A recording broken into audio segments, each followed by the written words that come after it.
Well, this was in the Washington Post, a full page, essentially arguing without any facts or any argument that we should be criminalized, possibly jailed. The hook of the article is that Wyatt Reed, who I made managing editor, I don't even know what that means. It was just it's just kind of like a title. I don't know what it entails. Wyatt, he does editing for me and he writes articles, um, and sometimes appears on our live stream to do analysis. 4 years ago, he publicly did some production and appearances on Press TV. Press TV is an Iranian state-backed international broadcaster that performs the same role as like the BBC or Al Jazeera. And he said that he was a producer for Press TV on his Twitter bio. This was not something he hid.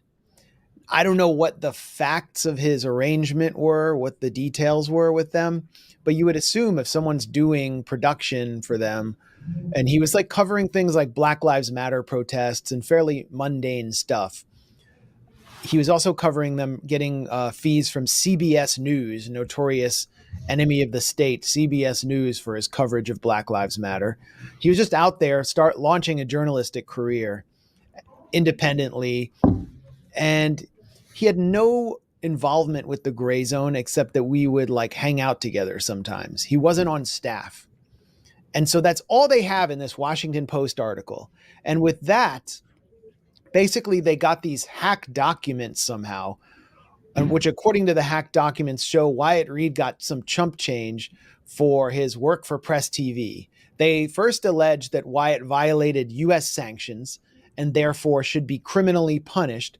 But they also tried to tie it to the Grayzone somehow because we have been busting Israel's propaganda, and to try to create the sense that Iran is actually influencing us and even paying us along with Russia, which they present no evidence for. And that's why we're a criminal outlet. The author, who's the head of the digital threats section at the Washington Post. We've been classified as a digital threat at the Grayzone. This is Joseph Men. Joseph Men. Is that actually a title? It's not a masthead title. Is it a title at a newspaper? He said, I'm the digital threats editor at the Washington Post. He approached Wyatt Reed by email and demanded to speak to his lawyer. That's how he approached him, and accused him of violating U.S. sanctions in all sorts of ways, violating U.S. law in all sorts of ways. I'd never seen anything like that from another journalist. And it really speaks to the hostility that legacy media, which is itself a conduit for U.S. intelligence, has for us. This article clearly was related to our reporting and the investigations we've done on Israel's lies about October 7th.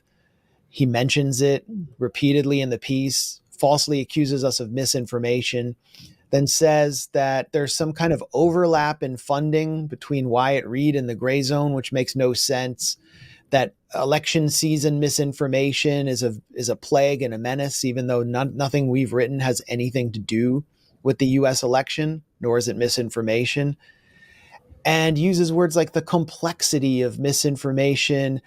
There's a caption underneath a photo of Vladimir Putin at the top of the article, which says that Russia is seeking new ways to influence Americans, insinuating that the Grayzone is one of those ways, even though there's no evidence provided at all in the article.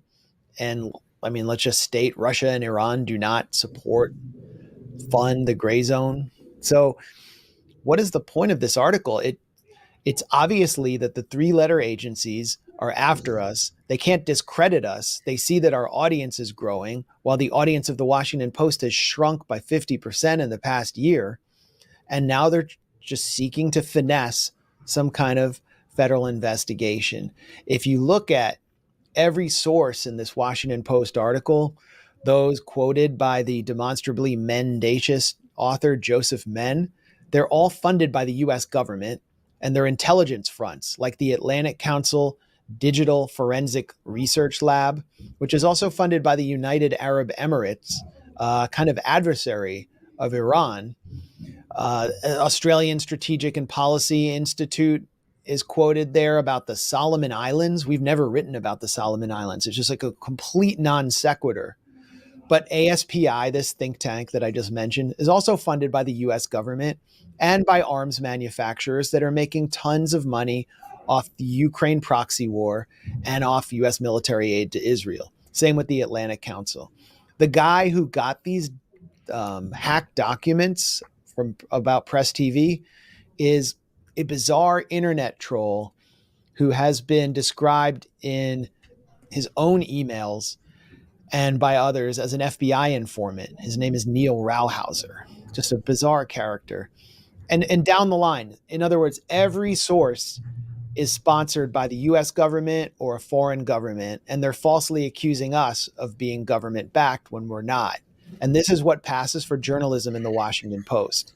That in itself should be a scandal.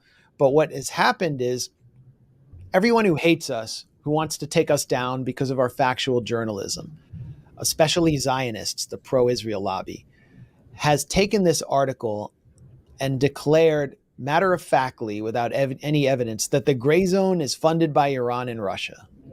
That was the headline in Israel's I-24.